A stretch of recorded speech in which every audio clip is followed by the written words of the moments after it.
সকলকে নমস্কার। আমার নাম সৌরভ সিংহ। আমি ইউজিসি নেট বাংলা পরীক্ষায় এবার জেআরএফ পেয়েছি। আমার প্রাপ্ত স্কোর ২১০। আচ্ছা, বাংলা পরীক্ষায় প্রথমেই আমরা এইবার যে কথাটা বলতে পারি সেটা হলো এই, বাংলা পরীক্ষার কাট অফ এইবার ভীষণ রকম হাই কাট অফ হয়েছে। আমাদের আশার বাইরে। অনেকে এক্সপেকটেশন ছিল যাদের স্কোর হয়তো ১৯৬, ১৯৮ বা ২০০ এরকমও যাদের স্কোর ছিল তাদের একটা এক্সপেকটেশন ছিল যে হয়তো জেআরএফটা হয়ে যাবে। কারণ বাংলায় এর আগে আমরা কখনো দেখিনি যে ২০০ স্কোর অবধি কাট অফ গেছে জেনারেল বিভাগে। কিন্তু এবার দেখা গেল যে বাংলায় ২০০ কাট অফ হয়েছে, জেনারেল বিভাগে ২০৪, ২০০ কাট অফকে অতিক্রম করে। ঠিক আছে? তো আমি জানি এমন অনেক স্টুডেন্ট থাকবে যাদের একটা বা দুটো প্রশ্নের জন্য নেট বা জেআরএফটা এবার হয়নি। এমন অনেক স্টুডেন্ট আছো যাদের একটা দুটো বা খুব জোর ৩টে প্রশ্নের জন্য জেআরএফটা হয়নি বা নেটটা হয়নি। এখান থেকে বেরিয়ে আসাটা খুব কঠিন। আমি নিজেও এই সিচুয়েশনের মধ্য দিয়ে গেছি এবং আমি জানি এই সিচুয়েশনটাকে হ্যান্ডেল করা বা এখান থেকে বের হয়ে পুনরায় পড়াশোনার মন বসানো ভীষণ কঠিন। ঠিক আছে?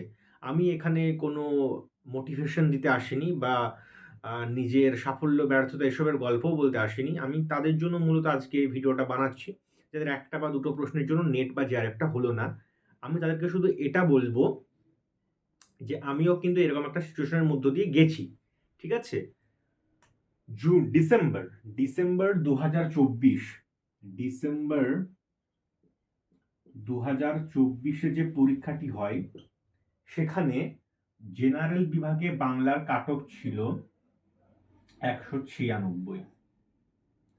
আমার স্কোর হয়েছিল ১৯৪। একটি প্রশ্নের জন্য আমার জেআরএফটি হয়নি, একটি প্রশ্নের জন্য।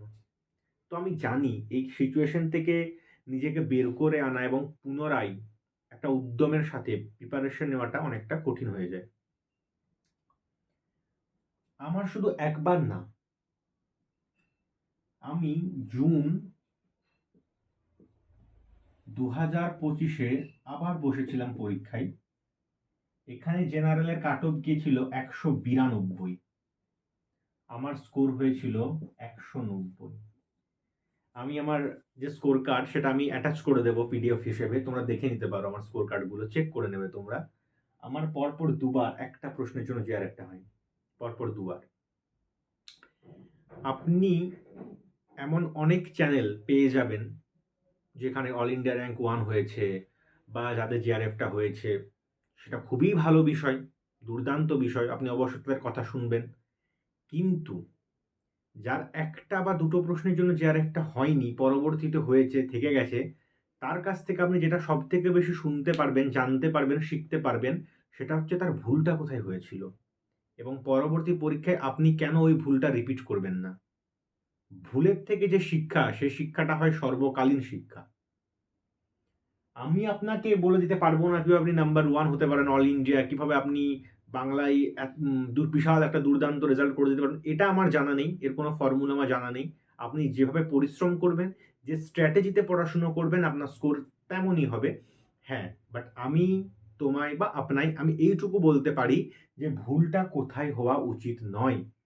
কেন আমার একটা প্রশ্নের জন্য যে আরেকটা হলো না, কেন পরের বারেও আমি সে একই ভুল করলাম, যে কারণে আমার আবারও একটা প্রশ্নের জন্য যে আরেকটা আটকে থেকে গেল।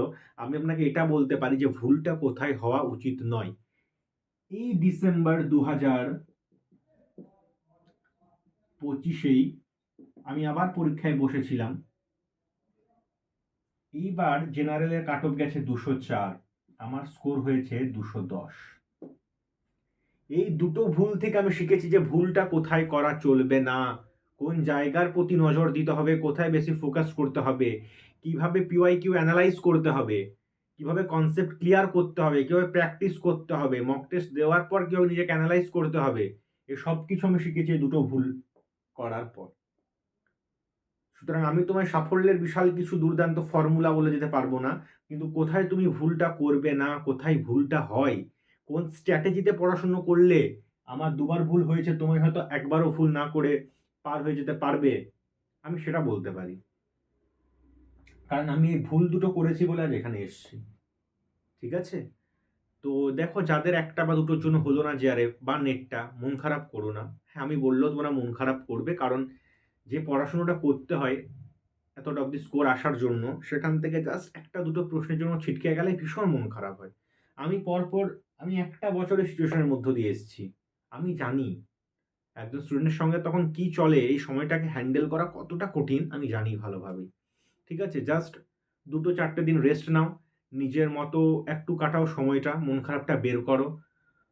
নতুনভাবে আবার পড়তে বসার উদ্যম নাও। কারণ ফিরতে তো তোমাকে হবেই। এতটা পরিশ্রম করেছো, এখানে এসে হাল ছাড়বে না আর। এটা মনে রেখো, তুমি কিন্তু অনেক বেশি এক্সপেরিয়েন্স এখন তোমার আছে এই পরীক্ষাটা নিয়ে। তুমি অনেক কিছু দেখে নিয়েছো, এই পরীক্ষার অনেক কিছু জেনে নিয়েছো, তোমার সিলেবাসও প্রায় কভার।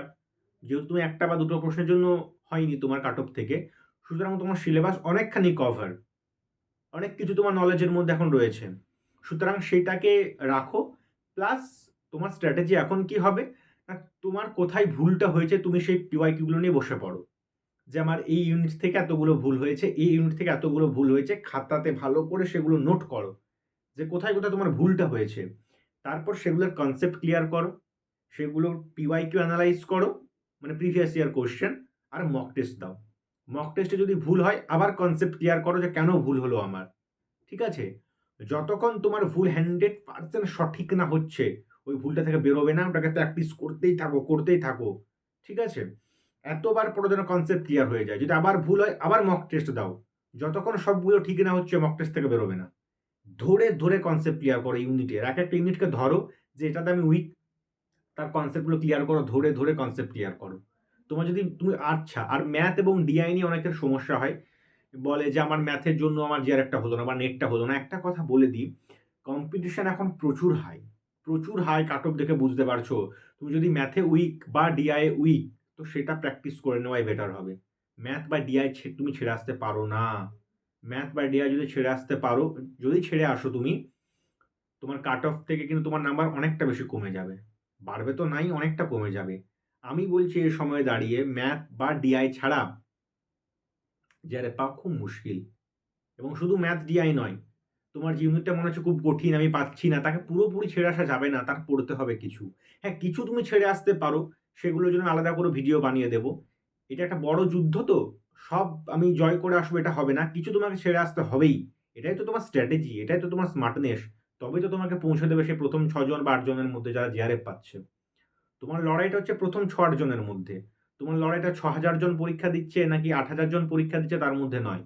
যদি ৬ থেকে ৮ জনের মধ্যে ঢুকতে চাও, সেই কম্পিটিশনে আসতে চাও, তার লড়াইটা আলাদা রকম হবে।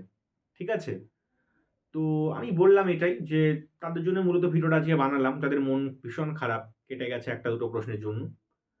এইরকম সিচুয়েশন দেখতে হবে। এই পরীক্ষাটা এমনই পরীক্ষা, এরকম সিচুয়েশনের মধ্য দিয়ে বেরিয়ে আসতে হবে। বাট তারপরেও যদি দাঁতে দাঁত চেপে লড়াইটা করতে পারো, নেট জিআরএফ তোমার হবেই, হবেই। আমারও হয়েছে। আমিও আমার ভুল থেকে শিখেছি। আমি যতটা পারি এই চ্যানেলের মাধ্যমে তোমাদের ভিডিও দেব নতুন, নতুন। স্ট্র্যাটেজি বলবো, কিভাবে পড়াশুনো করতে হবে, কোন ইউনিট কিভাবে পড়বে, আমার তরফ থেকে যতটা সম্ভব আমি সম্পূর্ণ ফ্রিতে এখানে আপলোড করব। তোমরা চ্যানেলটা অবশ্যই সাবস্ক্রাইব করে রেখো, তোমাদের সুবিধের জন্য আমি বলছি। অবশ্য আমাকে এখন রিসার্চ প্রপোজাল আর অনেক কিছু লিখতে হচ্ছে, একটু ব্যস্ত আছি। বাট তবুও আমি চেষ্টা করব সপ্তাহে ১ টা বা ২ টো ভিডিও আমি এখানে আপলোড করব। তোমরা জানাও কমেন্ট করে তোমরা কোন বিষয়ে ভিডিও চাইছো। হ্যাঁ, বা নেটের বাংলা বিভাগের কি নিয়ে জানতে চাইছো? পেপার 1 সম্বন্ধে কোনো প্রশ্ন থাকলেও করতে পারো। আমি স্ট্র্যাটেজি সম্বন্ধে বলে দেব। কিছু, কিছু কনসেপ্ট ক্লিয়ার করে দেব। যেমন ভাষা, ছন্দ, অলঙ্কার বা পোয়েটিক্স, উজ্জ্বল নীলমণি, এগুলো তো অনেকের সমস্যা হয়। আমার যতটা সম্ভব আমার পক্ষ থেকে আমি এগুলোর উপর ভিডিও বানাবো। তোমরা কমেন্ট করে একটু বলো যে তোমরা কোন, কোন বিষয়ে ভিডিও চাও। আর চ্যানেলটা সাবস্ক্রাইব করে রেখো। ঠিক আছে? আমি আমার এক্সপেরিয়েন্স যতটা সম্ভব এখানে শেয়ার করব। সাবস্ক্রাইব করে রেখো। তোমাদের ভীষণ কাজে আসবে এটা। আপাতত সবাই মন দিয়ে পড়াশুনো করো। সকলকে অল দ্য বেস্ট। লক্ষ্য একটাই হোক, জেআরএফ। স্যাক্রিফাইস করো, কষ্ট করো, কষ্ট আজ হবে, কাল চলে যাবে। রেজাল্টটা যদি হয় সেটা চিরকালীন থেকে যাবে। এটা কেউ কেড়ে নিতে পারবে না। এখন কষ্ট হচ্ছে বলে হাল ছেড়ে দেওয়ার কিছু নেই। আজ কষ্ট হবে, কাঁদবে, কাল চোখের জল মুছে যাবে। All the best. মন দিয়ে পড়াশোনা করো সকলে।